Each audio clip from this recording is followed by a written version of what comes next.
So for a lot of us, forgiveness is intertwined with some concepts that are not actually very supportive of the nature and the essence of what forgiveness is. So let me start with what forgiveness is not. Forgiveness is not acceptance. So it's not accepting and being okay with behavior and actions and thoughts and words that are not supportive. It's not accepting bad, destructive behavior. Okay, and forgiveness is also not forgetting. We can't really forget. We may suppress, we may try to bury, we may try to let go of, and think that in order to let go, we must forget. But then we're kind of setting ourselves up for failure because we can't really forget. So we think that because I can still remember this and because I can still feel it when I remember it, it means that I haven't let go effectively and I'm failing. I'm doing it wrong. There's something wrong with me. So no, we can't forget unless, medical condition. But that's not exactly the case for most people. So that's what forgiveness is not. Let me bring it into context. Now, this is applicable both in relationships with other people, but also in relationship with ourselves. But in order for me to give you a nice, clear example, I'm going to use an example of being in a relationship with another person, friend, family, partner, whatever.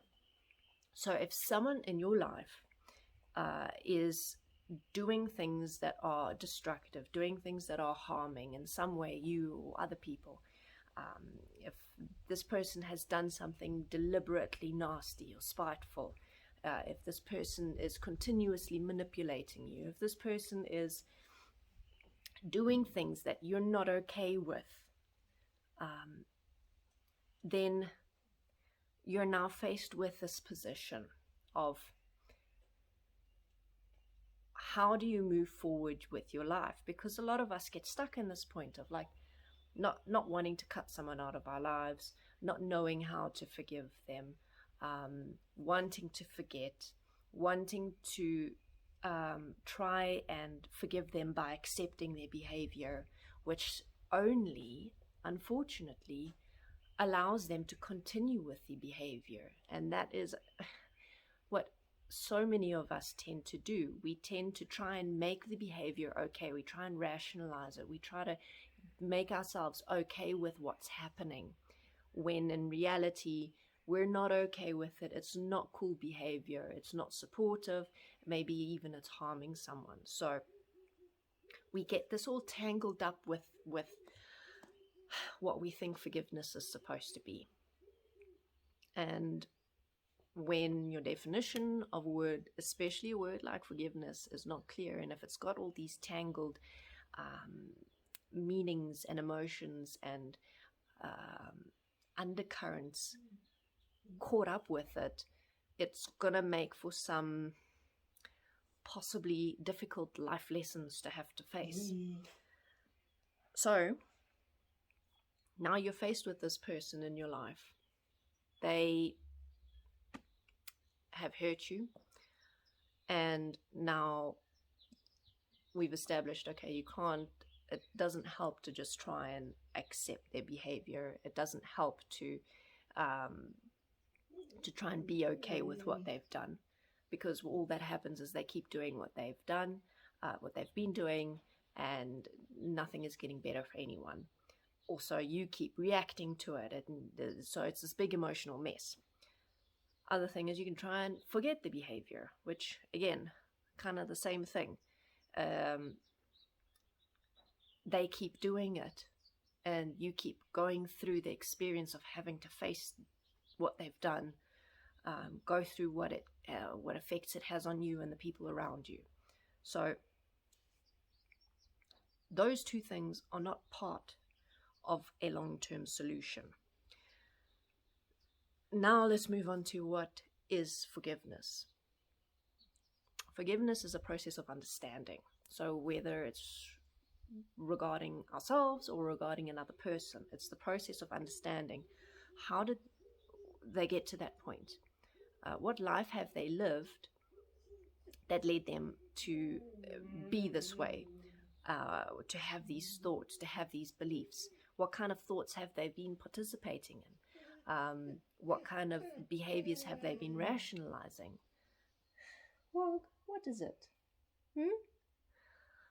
Uh, what exactly has happened in them, in their lives, to get them to this point where they are living this behavior?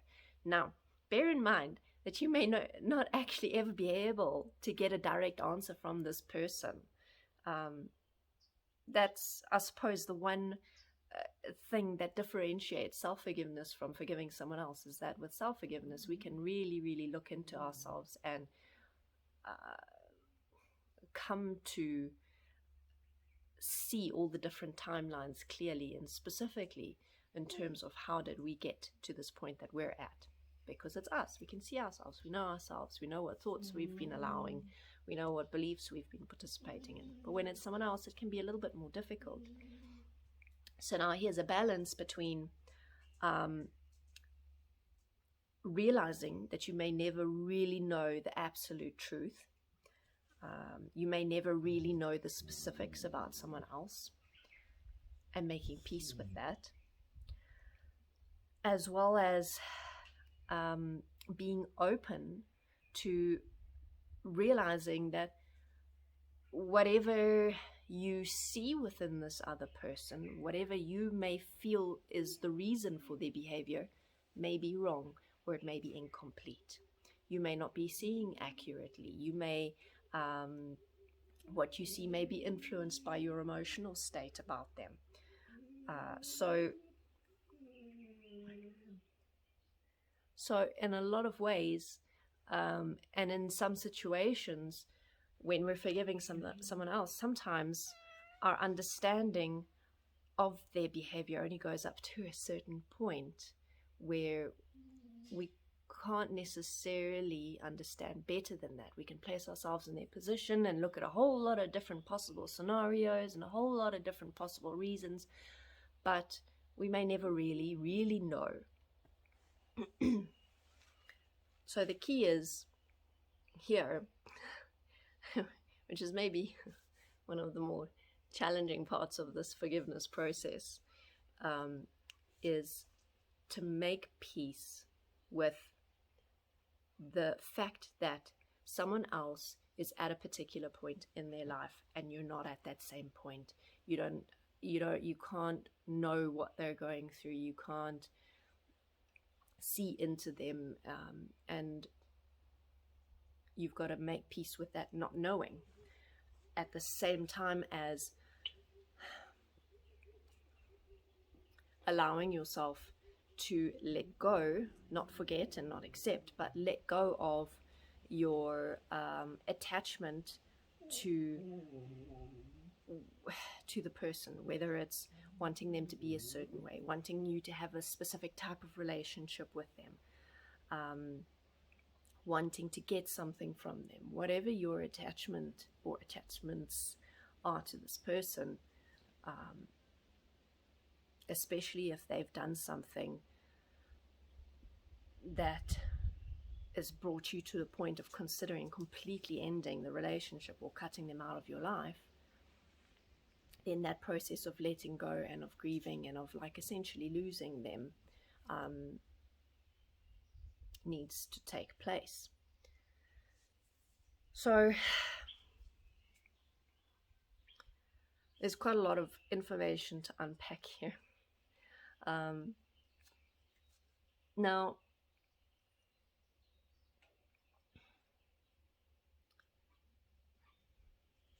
we've walked through the process of realizing that it's about understanding the other person, but also knowing that we may never really fully be able to understand someone else.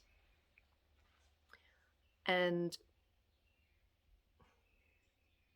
because we know that forgiveness is not accepting bad behavior and it's not forgetting bad behavior, we also it implies that bad behavior that continues, at some point, it's up to us to take a stand, whether it is to say directly to the person, I'm no longer going to accept this behavior in our shared space, or I'm no longer going to allow you to speak this to me this way, or I'm no longer going to allow you in my life, whatever choice you decide to make there. Because if someone else is continuing the behavior and they are not coming to a place where they are willing or able to change that behavior, it becomes the responsibility of other people to stop the cycles, to stop allowing the behavior, especially if it's abusive. And I know that in a lot of situations, this is incredibly difficult, and for some people, possibly even impossible, at least for whatever period of time, especially for children who are dependent on parents and the parents are abusive. You can't necessarily just say, well, I'm no longer going to take your crap and walk out the door, because kids obviously can't necessarily look after themselves. So this is all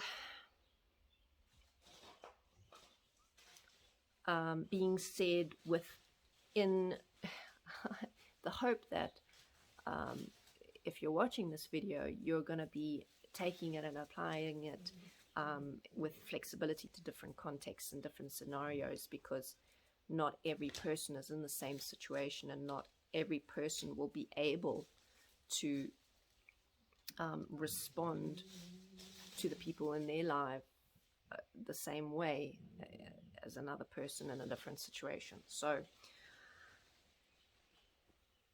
unfortunately, I have no magical solution for people who are truly stuck in situations of abuse. If you're able to get away from the situation, I know it takes a lot of courage, and I know that it's scary, but the comfort of the devil that you know versus the uncertainty of the unknown, if you walk away from it,